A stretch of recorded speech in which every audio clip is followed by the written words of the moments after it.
Well, first of all, if you're going to argue for a God, the question I have for you is, does this God have any impact on the physical world?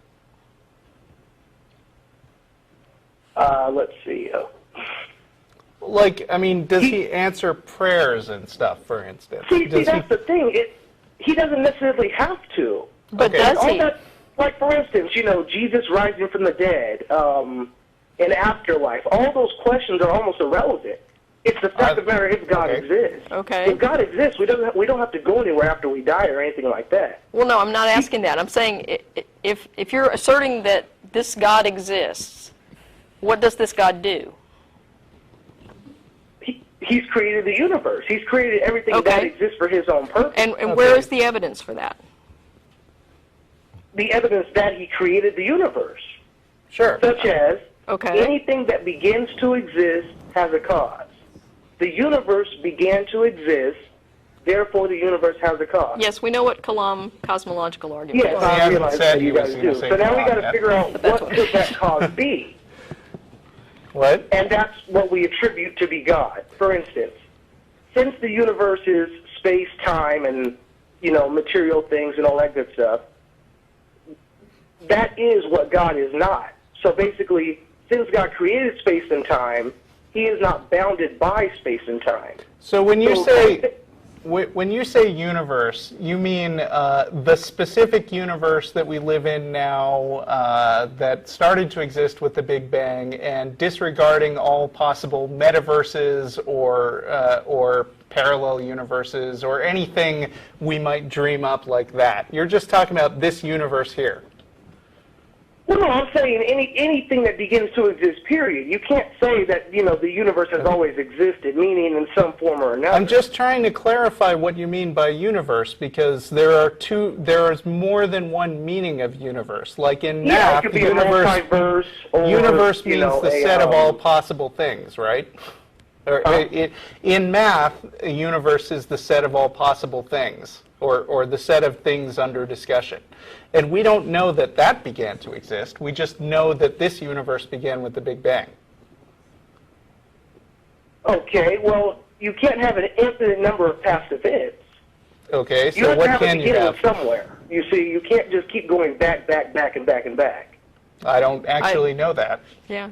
Yeah, how would you demonstrate that? You don't know that. How would you demonstrate that? Okay, well, let's say I have Let's say I have an infinite number of coins to begin with, right?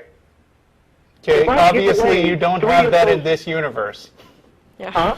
Obviously you don't have that in this universe, but let's say that you have a wormhole to some infinite subspace somewhere. You've got an infinite number of coins, sure. Okay, since you have an infinite number going, how would you ever get to the next point? It would always be in a neutral state. That's kind of like asking, if I'm at 3, how can I count to 4? Because the numbers are infinite. You can still do that.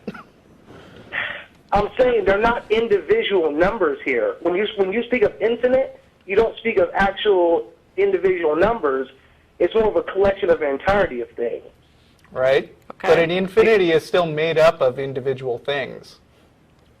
Yeah, but you don't get to infinity by counting one by one. And well, I mean, if you count an infinite amount of time, you do. Yeah. I mean, we're talking about like abstract mathematical stuff again, and not about things that actually happen in the universe. Well, okay. Basically, I'm saying the universe began to exist. Are you disagreeing with that point? As far as this particular universe beginning to exist with the Big Bang, and not knowing if the matter, what the matter was doing before the Big Bang, conditionally, okay. Yeah. Okay, so you're saying that matter has always existed then? Not necessarily. I don't know. We don't know.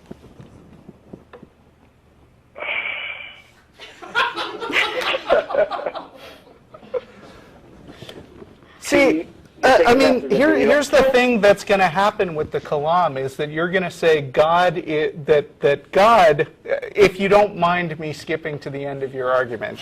Yeah, okay. You're going to say that God is didn't begin to exist, and therefore God is in this special category where only this thing that is like your God can defy these rules that you've said apply to everything else. Well, it's not necessarily special pleading, though, because the universe is in time. That's true. This universe is. So, of course, he didn't begin to exist because he's outside of time. That's special pleading. Right. So basically, it doesn't have to be a God. It could be anything outside of time. It could be a ham and cheese sandwich outside of time that never began to exist. But a ham and cheese sandwich is a physical thing, though. So? So your God is not a physical thing, huh? No, it's not. It's a mind. So can And you know this because? Huh? You know that it's a mind because? Well, that's another thing. It can't. If it's if it's not a physical thing, what else? It has to be something that's immaterial. Why? Okay. Name me something then that is non-physical. What Can you name me something that is a God? Yeah. Huh? Can you name me something that is a God? Can you point to a specific thing that we've observed that is godlike in any way? No. So if you're going to try to argue based on only things that we observe, can we can say things about? Go on is what we observe, and I'm saying the universe, as we know, has begun to exist. Sure, as we know. There has to be a cause of its existence. Well, no, there doesn't have to be. There doesn't have to be. No. I mean, out of nothing, nothing comes. You already agree that some things exist without a cause, specifically God. So the rule that you're trying to make apply to everything isn't universal. The only reason why I'm saying that he exists without a cause is because he's timeless. So there is no time for there to be a cause to cause him. But you've never actually seen a timeless thing, and so you can't really say that this is something that even makes sense. Okay, I've never seen a timeless thing because I myself am in time because I'm in the universe. The universe is space and time. So how do you know that we're not part of a metaverse that has always existed? You said what? How do you know that we're not part of a metaverse that has always existed? Like, have you ever read all the C.S. Lewis books? No, I have not. There's one, there was a prequel to The Lion, the Witch, and the Wardrobe where he has this cool sort of fantasy world where the Earth is actually sort of, there's like this gateway universe where little universes like the Earth and Narnia are being created. I'm sorry, I'm going off on a huge tangent. This is not going to help. But I mean, it's a good story. The Magician's Nephew, that's the one. Okay, For a kid's book. I've heard of that, though. But what I'm saying is that just because we don't know a thing doesn't give us license to just make up any notion that we want to and attach the label God to it, because God is also one of those things that you really don't know about. Put to it? I mean, when you start going to a timeless, changeless, immaterial creator of the universe, what other word would you put to that? Well, does it have intelligence? If I'm trying to describe that to you, that's the only word I know to put to that. Does it have saying the properties of it? Does it have intelligence? Does it have intelligence? What do you define as intelligence? I would assume yes. You would assume yes. How do you know? How did that come into the definition of timeless?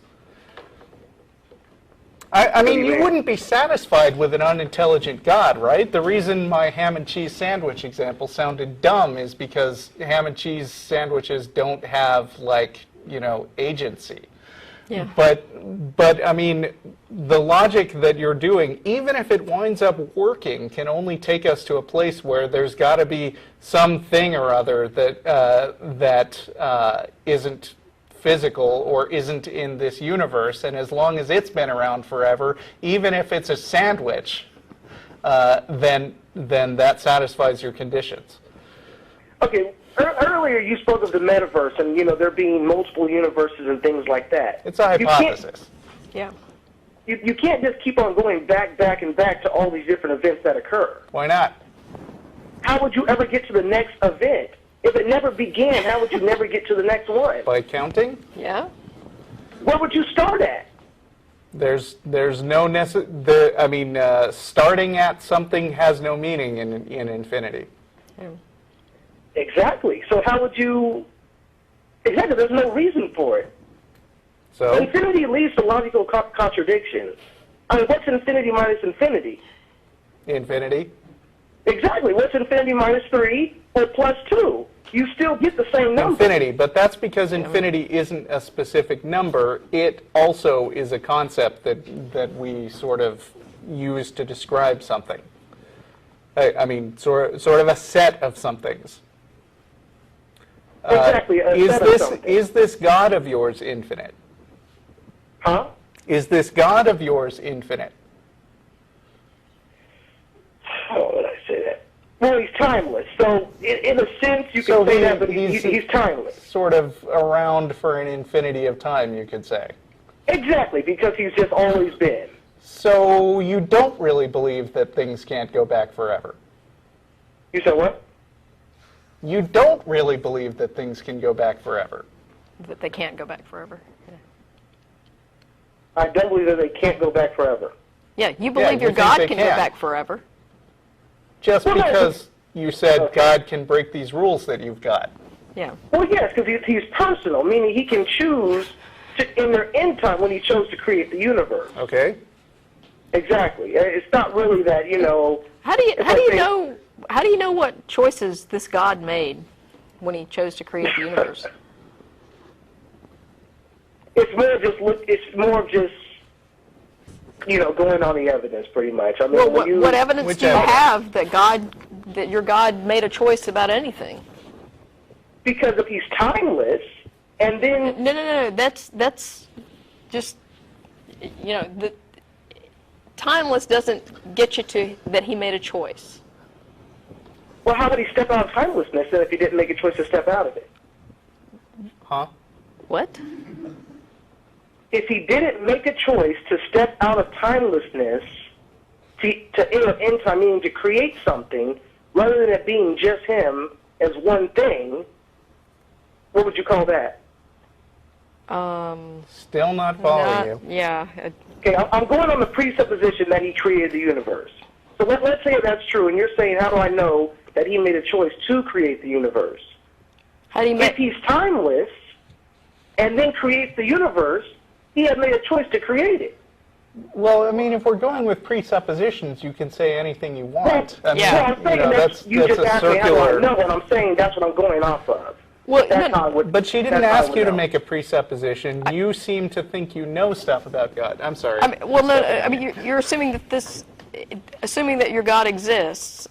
You're assuming that the creation of the universe was a choice. What if he just had gas or something?